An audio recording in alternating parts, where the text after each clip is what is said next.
Welcome to this podcast on When Breastfeeding Doesn't Go as Planned. This podcast is part of a series of educational resources funded by the United States Department of Agriculture, Food and Nutrition Service for use in the WIC program. I'd like to introduce Kathy Crothers with Every Mother Incorporated, and we hope this podcast enables you to identify potential breastfeeding problems that can arise and help new mothers feel confident they can work through those challenges to meet their breastfeeding goals. Hello, my name is Kathy Crothers, and I'd like to welcome you to this podcast on helping moms when things just don't go as planned. You know, wouldn't it be great if breastfeeding problems did not exist at all? You know, the reality is, despite our best intentions and desires, sometimes things just don't go the way that moms planned. For instance, maybe the baby is a little slow learning what to do. Maybe the mom feels unsure about herself, or maybe medical problems arise. How about you? Think back to your breastfeeding experience. Was it smooth sailing completely from beginning to end, or did you have a few speed bumps along the way? Maybe your speed bumps were more like a detour or a road closure. What did you do to overcome those challenges, and who supported you? Oftentimes, it's a little loving support from a peer counselor or a friend or a supportive family member, maybe from a lactation consultant or a physician or other expert, that can make the difference. The good news is that often breastfeeding problems can be prevented to begin with, simply by attaching the baby properly and through frequent breastfeeding. If problems do occur, they can usually be managed with a little loving support. So in this podcast, what I'd like us to do is to take a quick look at maybe two common concerns in those early days and some ways that you can support moms. So I want to begin by taking a look at maybe one of the most common concerns that arises, and that's sore nipples.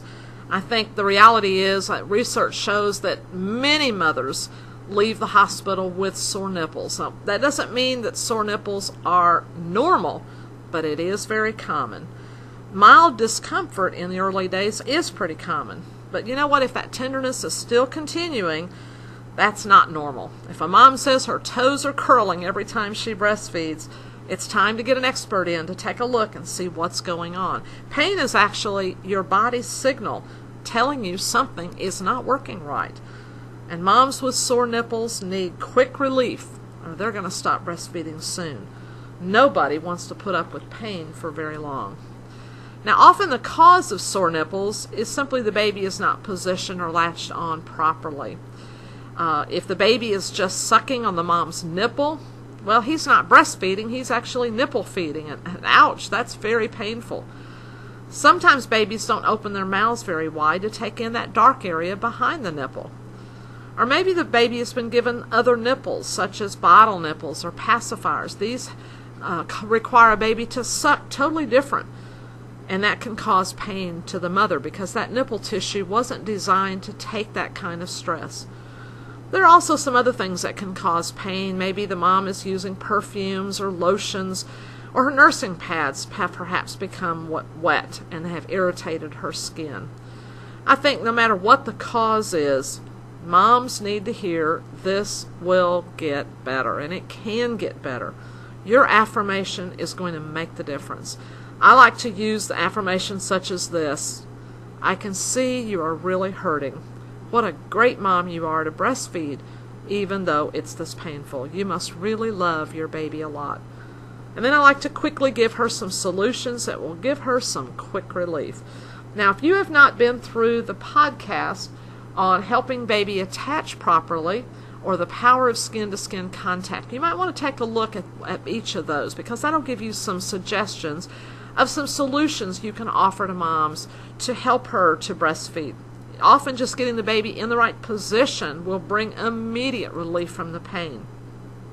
So as a peer counselor, you can talk to moms about how to hold their baby, how to help their baby open wide, maybe even talking to her about holding her baby skin to skin. Sometimes babies just need to start over again and learn how to do it right by putting them on the mother's chest skin to skin. A few other suggestions you might give is to start breastfeeding on the side that's not so sore. And the reason for this is that babies tend to do their most vigorous sucking on the first breast. So if you start the baby on the least sore side, then that can be a help to the mom. Sometimes I like to encourage moms, if their breasts are really sore, to show her how to get that milk to release by massaging her breast. Now, the reason you want to do this is because the baby will not suck so hard if the milk is already flowing well. So a little massage can be helpful, sometimes stroking the breast toward the nipple, sometimes even taking the nipple between her fingers and doing a little massage that way can also help get the milk to begin flowing. After the feeding is over, she can express a little bit of breast milk on her nipples, and since there's a lot of great antibacterial qualities in her milk, that can help with healing. If her skin is dry or cracked, then sometimes we recommend putting a little lanolin on her breast as well. Now, you might want to ask a mom what the baby's mouth looks like, because if she says the baby has white patches in his mouth that don't wipe off, suggest you call the baby's doctor, because the baby might have possible thrush, and that'll be something for the doctor to treat. Now, these are just some easy, quick solutions. If they don't bring about improvement right away, always connect that mom to a breastfeeding expert who can take a look and see if there's maybe something else a little more difficult going on. Now, a second common concern in the early days I think many women experience is engorgement. Now, I just want to mention that between days 2 and 5, all mothers experience changes in their breasts as their milk volume starts to increase and become very full. So there's a lot of extra milk there, but there's also a lot of extra fluids and nutrients that are carried to her breast to help get started with the milk production process. So her breast will enlarge and may feel a little full, but sometimes her breasts become overly full and actually feel engorged. A mom might say her breast feels as hard as a rock, or her breasts feel like bowling balls or cantaloupes. And if she's describing that kind of feeling and a lot of pain, she's gone beyond normal fullness. Now she is engorged. Now, engorgement is not normal, but it can happen, especially if moms miss or delay any feedings. Sometimes babies are really sleepy in the early days and they don't wake up to breastfeed often enough, and so the mom's breast will become overly full. Sometimes mothers will give the baby a pacifier to hold him off for feedings. Now, if she's giving the baby a pacifier to hold him off, well, then she's not feeding often enough and she may get engorged. We also know that a lot of times mothers receive IV fluids in the hospital, and this can also cause a lot of extra swelling. Or maybe the baby isn't latched on properly, and so he's not draining the milk the way he should. Well, the good news is there are solutions that can help with engorgement to help moms feel a lot more comfortable. The other thing I think moms need to hear is help is on the way. And your affirmation is going to make the difference. And one of the ones I love to share is what a great mom you are for breastfeeding through this. We're going to get you some quick relief. And that's what moms want to hear. So a couple of things you might want to suggest. Maybe before she feeds the baby, she may want to massage her breast to stimulate that milk to flow. Sometimes moms like to put a warm compress or a warm wet washcloth on their breast to just kind of help stimulate things and get the milk moving. We don't recommend heat on the breast anymore, but just a nice warm wet washcloth. One of the compresses that a lot of times mothers will use is to take a disposable diaper, run that under warm water, and then wring it out a little bit and place that over her breast. That can help contain the warmth against her breast, and it keeps it from leaking.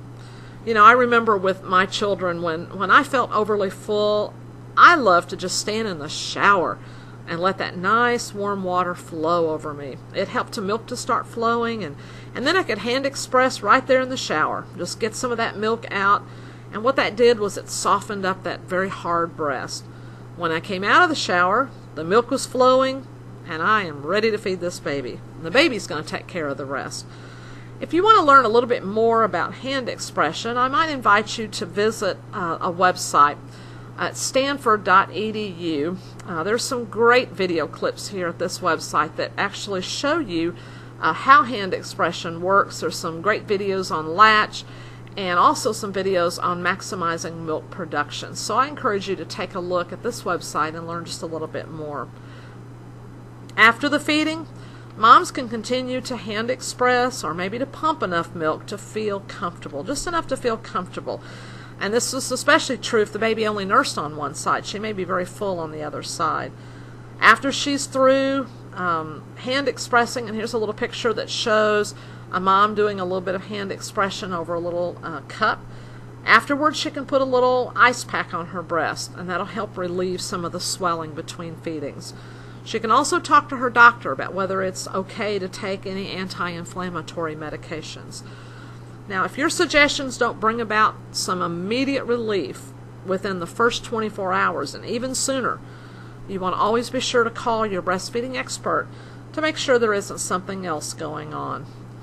You know, the good news is breastfeeding isn't usually about problems. But sometimes things just don't go the way mothers planned. And when those unexpected things come up, you can remind moms that there's nearly always a solution that can bring about some relief. And there are lactation consultants and other breastfeeding experts who can help. As your peer counselor, you're here to support her.